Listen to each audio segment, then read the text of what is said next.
Molly always loved children, which is why she deliberately chose a career in education. After graduating from university, she found a job teaching language and literature at a school. Her students loved her because she always tried to present the material in a way that would interest her class, and she was very successful at it. By the age of 25, she had already become one of the best teachers in the city, and she was very proud of it. However, her personal life was not going well. None of her suitors attracted Molly, and she didn't see any good prospects for herself. But one day, at a local literary meeting, she met a wonderful and sensitive young man named Edward. Their acquaintance gradually developed, and Molly fell in love with her Edward. He was so attentive, elevated, and romantic. In a word, he was a prince from a fairy tale. He even wrote poetry for Molly and proposed in the best tradition of knights. He sang a serenade under her window, kneeling on one knee. Of course, Molly couldn't refuse, nor did she want to. They got married, but during the preparation for the wedding, an unpleasant situation arose. Edward didn't have a job at the moment. He was working on writing his own collection of poems, which he planned to sell to a publishing house later. "Well, then we'll have to cut back on the wedding ceremony," Molly sighed. "No, what are you talking about?" Edward's eyes filled with fear. "How can we do that?" "There can only be one wedding, and it must be beautiful. You know that as soon as I finish my book, it will be snatched up by any publishing house, and we will be sitting on sacks of money. But there's not much left, so we don't have to worry about money, and we shouldn't skimp on the wedding. Let's take out a loan." "A loan?" Molly hesitated. On the one hand, of course, she wanted the wedding day to be special and memorable, but on the other hand, going into debt was not to her liking. "What's wrong with loans? Everyone lives like this now." Edward shrugged. "We'll pay it back in no time. We'll have to make a couple of payments, and I'll compensate for the rest." "Well, if you're so sure about it," the girl sighed, agreeing with the groom's plan. "Of course I'm certain." The young man smiled and ran his hand over the bride's cheek. "You're such a beauty that I'll do anything for you."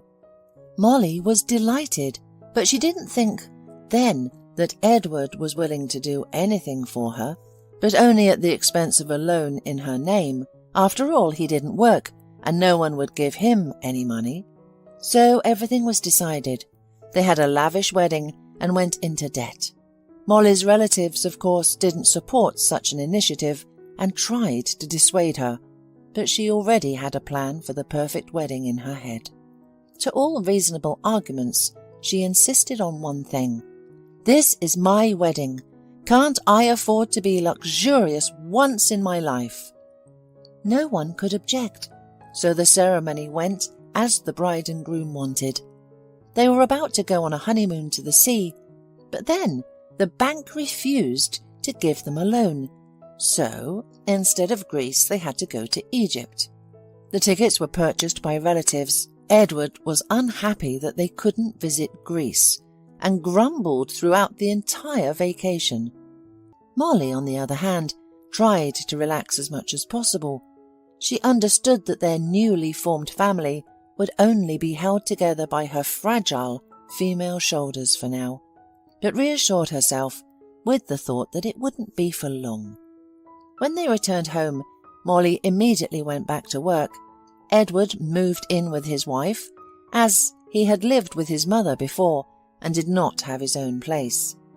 "Well, this is all temporary. We'll have a really big house for sure," Molly thought. And it wouldn't have been so bad if the bank didn't require regular payments. Her husband didn't demand delicious food and a clean house, and Molly didn't try to keep up with everything. Finally, it became clear that she couldn't handle everything alone. "Listen, when are you going to finish your book?" Molly asked, somewhat irritably. Edward tore himself away from his laptop, where he was watching a series, and gazed at his wife with undisguised irritation. With one hand she stirred the soup in the pot, while with the other she flipped the cutlets. "It's art, Molly. It takes time. I don't have the inspiration to write, and I just can't do it at the click of a button," the guy replied. "So maybe you should get a job then," Molly suggested. Edward was so shocked that he was silent for almost a minute and simply blinked his long eyelashes. "What am I supposed to do? Should I, a poet, be a longshoreman?" "Oh no, why a longshoreman?" Molly covered the pot with a lid and turned to her husband.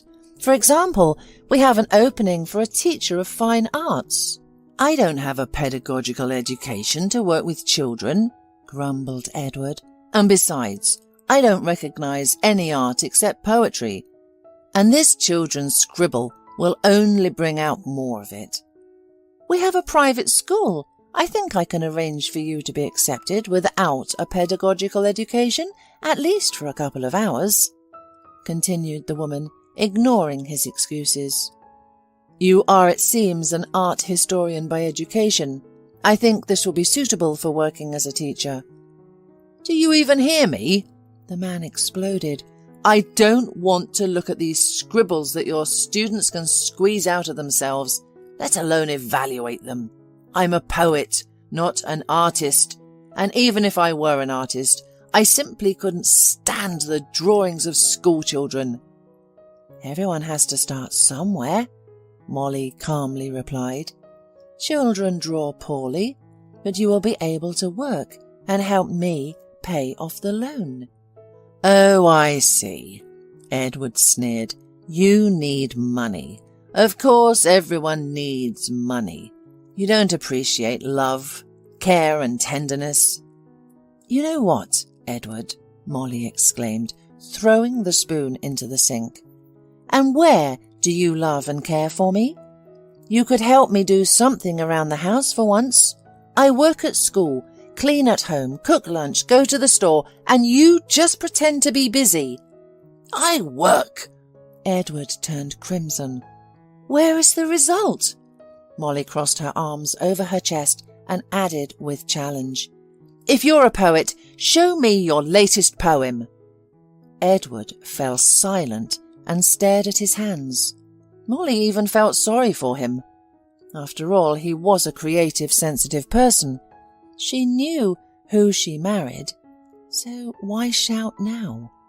"I understand you, Molly," Edward said when she was already about to apologize. "Okay, ask about the vacancy. I'll start working at your school, just so that you don't feel so overwhelmed." It required great effort for Molly to remain silent and nod. The woman turned away from her husband, returning to the preparation of dinner. The next day, she found a free minute and went to the school principal's office to talk about Edward. Molly spent half an hour describing what a wonderful husband she had, how much he loved children, what a brilliant art historian he was.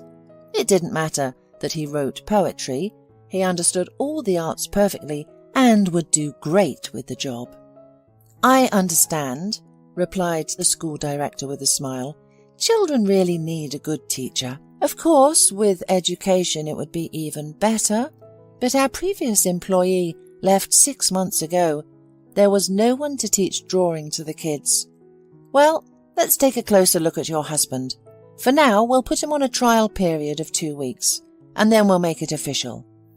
"Oh, thank you so much," beamed Molly. "Well, it's not a big deal. Can he start tomorrow?" "Of course he can," nodded Molly. "Great. Then we'll wait for him. By the way, Molly, you have such a talent for teaching. Would you like to work as a tutor on the side? Many parents of our students ask for private lessons for their children, and they want you specifically. Of course, payment is separate." "Oh, this is so unexpected and very, very pleasant," smiled Molly. "I'm happy to do it." "Wonderful. Then I'll give out your contacts. It's very pleasant to talk and work with you," praised Tatiana. "Thank you," said Molly. "I'm glad to work in your school." Molly went home happy. Now Edward could earn money, and she could breathe freely. Edward took the news of his job with the philosophical wisdom and humility of a monk. Okay, the man briefly stated his position, listening to his wife's emotional story. I'll go watch one more episode. For Molly, such behaviour was incomprehensible and offensive. She was trying for their family. She got an additional part-time job and helped him get a job at her school, instead of unloading wagons, but he was still dissatisfied. Well, okay, maybe he is just upset and the lack of money is affecting him. Of course, it is just a difficult period, Molly decided. Edward began to go to work, showing his unwillingness to be there. Molly had to kick him out of bed in the morning, scold him, shout throughout the apartment, just so her husband would wake up and begrudgingly start getting ready. Molly thought it couldn't go on like this for long, but then suddenly Edward even enjoyed working. He started waking up without shouting in the mornings and stopped being late. Soon the director decided to keep him at work. Molly's joy knew no bounds. Edward seemed to have started working on his book again. At least he was typing something on his laptop and making notes in his notebook. Molly didn't ask any questions to avoid distracting her husband, nor did she have time. The director wasn't joking when she said that many wanted to see Molly as a tutor. 15 people expressed a desire to study with her additionally. Molly somehow managed to schedule them for every workday. Of course, there was only one session per week for each child, but it was better than nothing, as parents said. But she really wasn't expecting so many people who wanted to have additional lessons. Refusing was somehow inconvenient, so Molly spun like a hamster in a wheel. In the morning, she finished checking homework, then ran to school, held lessons, ate, rushing, and then ran to people's homes. Molly had no fewer than 2 tutoring sessions per day. On Saturday, on her day off, she cleaned the house, bought groceries, and tried to cook as much as possible. Sunday, the woman usually spent like in a fog. She checked the pupils' homework, made a syllabus, and then went to bed without energy. Molly lost interest in everything that used to be interesting to her. She did not get any pleasure from life. Because of her irregular and unhealthy diet, she began to have problems with her skin and weight. Because of lack of sleep and fatigue, her hair began to fall out, her nails became brittle, huge bags formed under her eyes, and she began to experience pain all over her body that could not be relieved by any painkillers. Later, she also developed kidney problems. In general, she was in a bad state. After a year of living like this, Molly was unrecognizable to her old acquaintances. She looked like a ghost. However, she was unable to change anything because she was still paying off her credit. Her husband Edward never learned to earn a decent income, so she had to work hard. One day during her day off on a Sunday, Edward approached her while she was lying down and staring at the ceiling. "Molly, we need to talk," he said with a tragic sigh. "What's wrong?" Molly asked indifferently. "You know, things have definitely changed lately," Edward began. "You can't be recognized at all. You stopped enjoying life, immersed yourself in your work, you don't notice anything that's happening around. And, by the way, the most important things are happening around. You didn't even notice that I'm often not at home. Or do you not care? In any case, I can't live like this anymore. I didn't marry such a girl, so I'm filing for divorce." Molly smiled, or snorted. "Go ahead." "Aren't you even going to fight for our relationship?" asked Edward in shock. "There's nothing to fight for," Molly said, turning away, indicating the conversation was over. She didn't care that her beloved husband was leaving her forever. She knew he had a mistress. More than one person at work had hinted to her that the physical training teacher had often been seen in Edward's company. Once, Molly opened her husband's notebook filled with love poems. All the poems were dedicated to a certain Melanie, who coincidentally worked as a physical training teacher for girls. That's when Molly realized why her husband suddenly became more active at school. However, by that time, she was so tired of such a life that she simply didn't want to arrange a showdown. Molly divorced Edward. Her relatives helped her completely pay off the loan and then called her for a family council. At this council, it was decided that Molly would either leave her job at school or her tutoring work because things could not continue like this. Molly agreed. First of all, she felt indifferent to everything, and secondly, she felt that she was exhausted, so it would be very convenient to finish tutoring or at least refuse several children who did not need classes. Finally, Molly had a little spare time in her life. Once, while cleaning the house, she stood frozen in front of the mirror. She was horrified to see her reflection. She was only 27, but looked 40. Extra weight, bags under her eyes, thin hair, brittle nails. Molly was in shock. It was clear why her husband switched to another girl. Right away, Molly decided to sign up for the gym and beauty salon, and also to the music school to make it less boring. She had some free time and money, so she could afford it. After a year of hard work on herself, Molly saw some results. The extra weight had gone, her skin had become clearer, her hair a bit thicker, and she was getting better with music, but she still constantly felt tired, irritated and dissatisfied.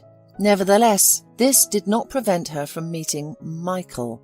This time, her boyfriend was hard-working and even helped her around the house. Molly was happy when he proposed to her. Now she did not have to take out a loan, as Michael decided to pay for the wedding himself. A year later, Molly became pregnant and went on maternity leave. Michael was happy and took care of his wife, while Molly adored her husband and already loved their future child. However, she did not pass all the tests in life. The pregnancy was difficult. Molly had to be hospitalized 3 times. The doctor who was monitoring her pregnancy did not understand what was happening. All her tests had insignificant deviations from the norm. Her medical history was collected comprehensively. But what could go wrong? Tell me, have you ever experienced a lack of energy, irritability? Maybe your hair fell out, or you had problems with your skin or internal organs? The consulting gynecologist asked Molly doubtfully after another hospitalization.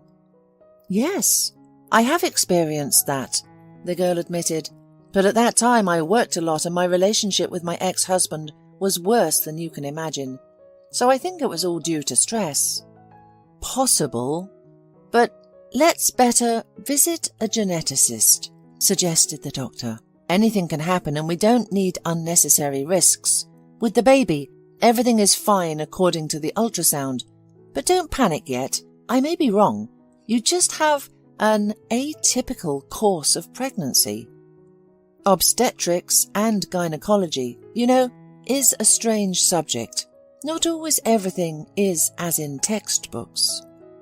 Yes, I understand. Yes, I will try not to get nervous again, agreed Molly. The woman was given a referral to a doctor, whom she visited a couple of days later. Molly had to go through some unpleasant procedures, including taking the baby's blood through the umbilical cord. Finally, the results were ready. Molly came to the geneticist's consultation accompanied by her husband. Well, let's start with the good news, said the geneticist, looking at Molly's chart. These words immediately destroyed the woman's weak hope that everything was still fine with her. Your baby is healthy. Thank God, exclaimed Molly, and Michael squeezed her hand. And the bad news? Asked the man. The bad news is that you, Molly, have a rare genetic disease called Fabry disease. It is a progressive disease, so you will have to be treated intensively. But it is not certain that you will be able to overcome all the symptoms," said the doctor. Molly sat quietly, trying not to cry. But why did all this happen to her? What did she do in her life to deserve such punishment? "I understand that the situation seems terrible," sighed the doctor, "but with modern treatment methods, it will be possible to slow down the process, and you will live a long life. You will receive constant enzyme replacement therapy and almost completely remove the symptoms of the disease. All your pain, problems with your kidneys, these are all symptoms of this disease. But, as I have already noted, fortunately your daughter is healthy. She did not inherit the bad gene, but I advise you not to risk having more children." After leaving the clinic, Molly allowed herself to cry really hard. She had always wanted a big family, but now she was lucky that her only daughter would not suffer from any genetic disease. However, Molly herself would have to undergo therapy all her life. Michael tried to support his wife, but Molly fell into depression. Even the birth of a healthy child did not alleviate her condition much, as she immediately had to start treatment, and they had to buy expensive, artificial formulas for their daughter, which did not please either parent.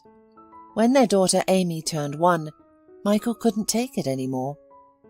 "Molly, I'm sorry, but I can't tolerate this anymore. I keep thinking that Amy might have some abnormalities.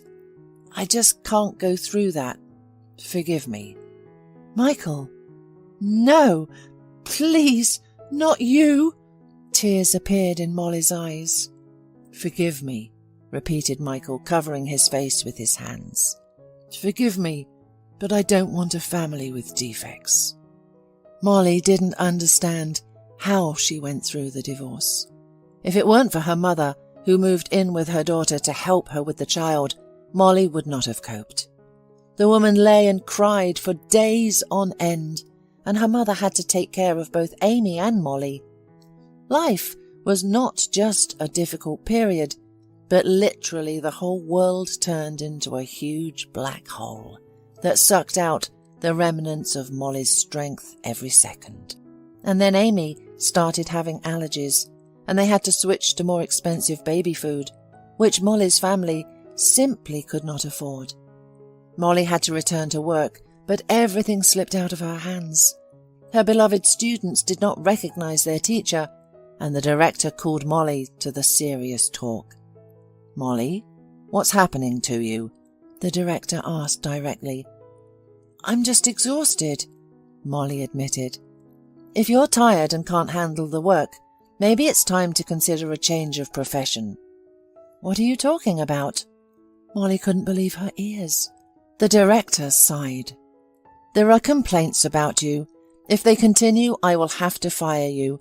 I can't believe I'm saying these words to you, but try to pull yourself together, please. I understand that you're going through a difficult time, but educating children should not suffer. Please understand me." "I understand," Molly sighed.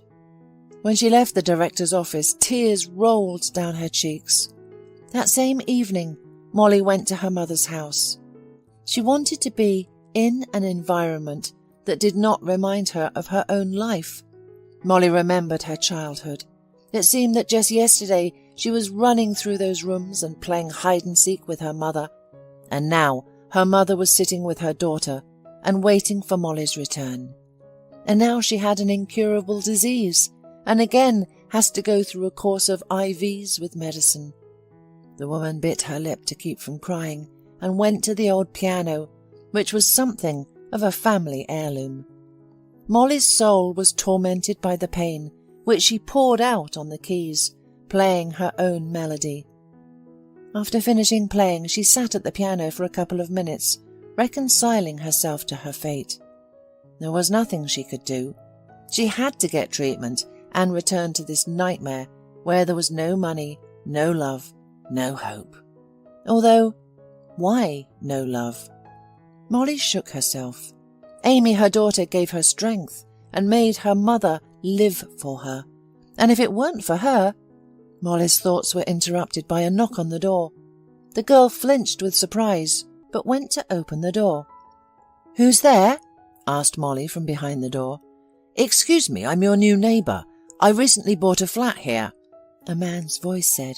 "I heard the piano and wanted to know what that melody was." Molly opened the door holding the chain. The man at the door did not seem dangerous. He was mature, but looked like he was in his 30s. There was a light grey in his hair, but it made him look younger than he was. "Sorry to bother you," said Molly. "Bother me? No, not at all." The man smiled. "I would love to hear more, but I can't recognize the composer." "You liked it?" Molly was surprised. "Madly," the man smiled. "So, who's the composer?" "Well, me," shrugged Molly uncertainly. "Wow." The man's eyes widened. "You have real talent. You know, I'm a music producer. I hear so many musicians every day, but somehow nothing really touches me. But this is something. I can't even find the words. Could you please play something else? If you feel shy to play in front of me, I can listen from my flat." Molly smiled and stepped back into her flat without any fear. "Please, come in." After listening to Molly's pieces, James, the producer, for several days in a row, persuaded Molly to sign a contract with him and record her works. Finally, Molly decided she had nothing to lose. James now took Molly seriously, and after 2 years, she transformed. She was now a well-known performer and composer, and her music was used in theatres, operas and musicals. Actually, there was no need for Molly to teach anymore. She had a stable, high income from various agencies and contracts. As for James, he fell in love with her, and Molly decided on her 3rd marriage, which turned out to be truly happy for her. James loved Amy as his own daughter, and as Amy didn't know her biological father, she quickly began calling James Dad, which made the producer pleased.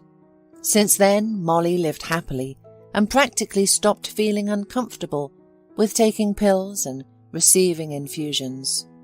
The symptoms of the disease no longer bothered her. Once, during one of her concerts, Molly noticed Edward among the audience. He looked at Molly with admiration, but she didn't care. She played her symphony, bowed to the audience, and under the thunderous applause went backstage, where her husband and daughter were waiting for her. "Brilliant as always," James smiled and kissed his wife. "Molly, an admirer came to see you and introduced himself as your ex-husband," one of the guards said. "Wow," Molly smiled. "Well, let him come." "Oh, Molly, lovely Molly." Edward showered her with compliments. "Although I didn't acknowledge any art, but poetry, you were simply magnificent. I am impressed and amazed to the core." "Thank you," Molly coldly smiled. "Did you want to talk about something? I don't have much time." "Oh, I understand," the man smiled. "It's dizzying fame, mountains of money, crowds of fans. Well, it doesn't matter. I'll be brief." He cleared his throat and got on one knee. "Dear Molly, agree to be with me only." "Oh, stop, Molly interrupted. "That's how your ballad began, followed by a marriage proposal. I've heard this before. It seems we got divorced." "Yes, so what?" Edward shrugged. "It's never too late to start from scratch. You let yourself go at that time, and I had to leave. I can't be with something ugly. But you are beautiful now. I always knew you were beautiful. It was just a difficult period, and you left me." She harshly interrupted him. "You left something ugly in a difficult period. A very chivalrous act." "Molly, you have to understand me. And I forgave you," Edward said. Molly raised her eyebrows, then burst out laughing. "You forgave me? Oh, I can't listen to this anymore. Okay, Edward, get up and don't play the fool. Go to your angelic physical education teacher and don't bother me any more." "But Molly, I love only you." He grabbed her dress. "Besides, she's not my type at all." "Did she refuse to support you?" Molly smiled. "I'm a poet," exclaimed an offended Edward. "I can't work hard in factories. I was born to create, to write. I need inspiration every day." "You know, you're lying about everything. I'm an artist now too, and I have inspiration every day.